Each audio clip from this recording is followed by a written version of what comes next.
Bonjour, aujourd'hui je vais vous lire un extrait de Serial Netflix de Joachim Turin. J'ai choisi le chapitre 2. Dans le chapitre 1, on découvre l'inspecteur Nami qui se prépare pour une bonne journée de travail, sauf que là il va être interviewé dans une station radio sur l'enquête qu'il mène actuellement sur un serial killer. Ils n'ont aucune piste. Voilà. Donc, chapitre 2. Ton prénom, Gontran. Ton nom de famille, une bière. Tu t'appelles Gontran une bière? T'es pas un peu en train de te foutre de ma gueule par hasard? Apporte-moi une bière, sinon je ferme ma gueule. Et il ne dit plus rien du tout. Cela fait plus d'une heure que l'interrogatoire a commencé et l'officier Namik ne retire aucune information tangible, ni même cohérente, de notre principal suspect. L'homme assis sur la chaise des accusés élimine péniblement les excès de sa nuit. Ses traits tirés et son haleine fétide trahissent une soirée trop arrosée dans les bars de la ville. Sa langue pâteuse empêche ses paroles de sortir distinctement de sa bouche, tandis qu'il dodeline lourdement de la tête et manque de s'endormir à chaque instant. C'est moi qui donne les ordres ici. Toi, tout ce que je te demande, c'est de répondre à mes questions, ou alors de te la coincer. Ok, tu me donnes une bière, ou je me la coince. C'est tout ce que je te demande. L'officier Namik balaie d'un revers de la main tout le matériel posé sur la table en métal, vissé solidement au sol. Puis, il balance un énorme coup de pied dans la chaise sur laquelle reposent les fesses de Gontran. Ce dernier se retrouve les quatre fers en l'air, bien incapable de comprendre par quel miracle tout ceci lui est arrivé. Eh, frérot, tranquille, s'égosille notre homme à l'intention de l'officier Namik. Je saisis mon partenaire par les épaules et le traîne dans le coin de la pièce pour le calmer et surtout pour lui éviter de commettre l'irréparable. Laisse tomber, Namik. On va le mettre en cellule de dégrisement et on l'interrogera à nouveau quand il aura dessoulé. Il ne se souviendra plus de rien. T'as vu ce qu'il tient? Il ne se souvient déjà plus de rien. Et toi, tu t'y prends mal. Ça fait plus d'une heure que tu le questionnes et on n'en sait toujours pas plus que son prénom. Tu m'as habitué à mieux, mon cher. Mon partenaire m'offre un sourire jaune mais compréhensif. Je sens son corps se détendre en une fraction de seconde quand finalement il accepte de m'écouter. Il abdique devant la tâche pour ce coup-ci, sans pour autant abandonner la guerre, qui s'annonce à nous.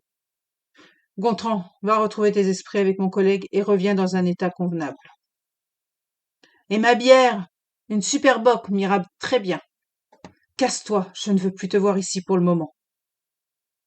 Je rejoins l'officier Namik dans notre bureau, après m'être assuré que l'accusé Gontran dispose des meilleures conditions pour retrouver un état convenable afin d'entretenir une discussion sensée.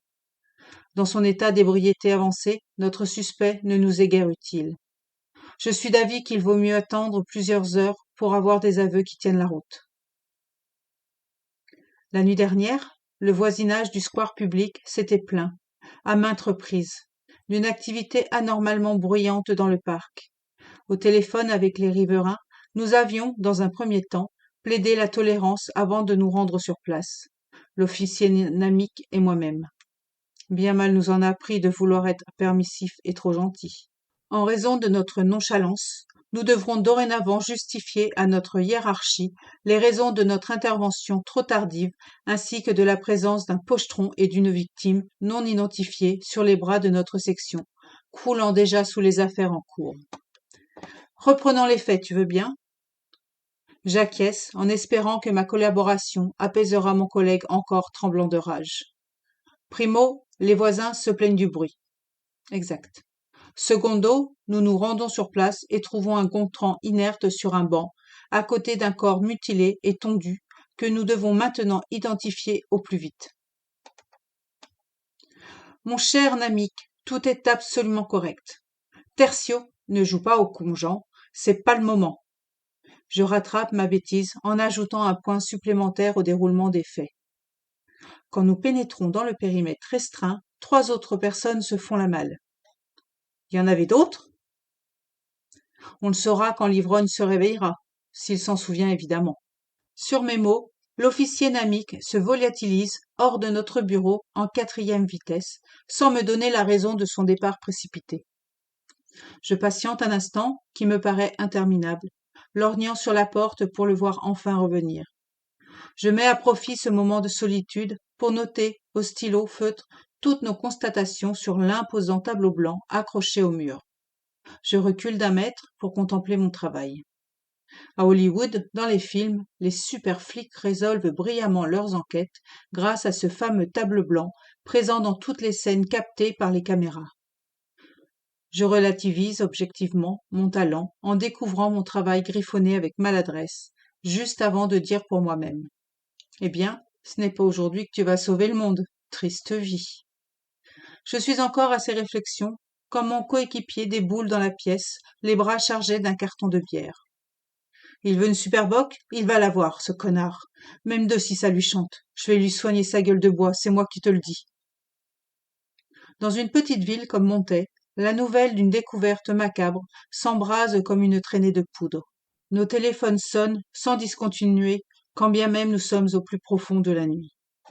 Nos supérieurs, les autorités, les curieux, les témoins de tous bords, veulent en savoir plus sur ce qu'il s'est passé dans le parc ou croient pouvoir apporter une pierre miraculeuse à l'édifice. Nous écoutons patiemment les illuminés qui ont tout vu et tout entendu. On apprend même que le tueur s'est enfui par les airs, aspiré par un faisceau vert venu d'une soucoupe volante en vol stationnaire, juste avant de repartir dans les arcanes de la voûte céleste. N'ont-ils que ça à foutre, les gens? L'officier Namik arrache le fil de son téléphone fixe et presse longuement le bouton principal de son mobile pour l'inactiver complètement. Trouvant l'initiative louable, j'en fais de même. Une fois le calme revenu dans notre bureau, nous restons silencieux et faiblement productifs jusqu'à l'heure de réveiller l'unique personne qui nous permettra d'en connaître davantage. Éventuellement. Va chercher cet enfoiré, s'il te plaît, Jean. Je m'exécute avec un engouement certain et non dissimulé. J'adore voir l'officier Namik évoluer dans l'exercice ô combien délicieux de l'interrogatoire. Je lui laisse ce plaisir à chaque occasion puisqu'il y excelle. Quand je reviens, accompagné de Gontran, mon partenaire nous attend, assis à la table et avec la ferme intention de tirer les vers du nez du suspect fraîchement tiré de ses limbes alcoolisées. À l'instant même où le suspect prend place à la table, l'officier Namik bondit sur ses jambes et abat, devant Gontran, la bouteille de Superboc, tant convoitée dans un geste magistralement violent. Il s'en est fallu de peu pour que le verre et la décoction de malt et de houblon ne s'étalent dans toute la pièce. « Bois ça, fumier, et n'essaie même pas de te plaindre. »« Monsieur, c'est quoi cette bouteille ?» Un tsunami pourpre submerge le visage de l'officier Namik quand celui-ci comprend que les souvenirs de Gontran se sont envolés en même temps que sa dernière cuite, dans la cellule de dégrisement.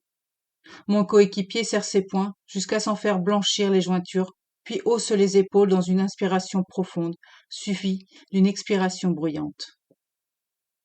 C'est la Superboc que tu désirais inconditionnellement, y a pas plus de 5 heures. Le soir, un lion, le matin, un couillon. Tu vas me faire le plaisir de te l'enfiler. Bah, vous savez, au petit matin, je prends plutôt un café d'habitude. Tu vas me boire cette putain de Superboc ou je te bourre la bouteille sans la décapsuler dans le gosier sans même te demander la permission.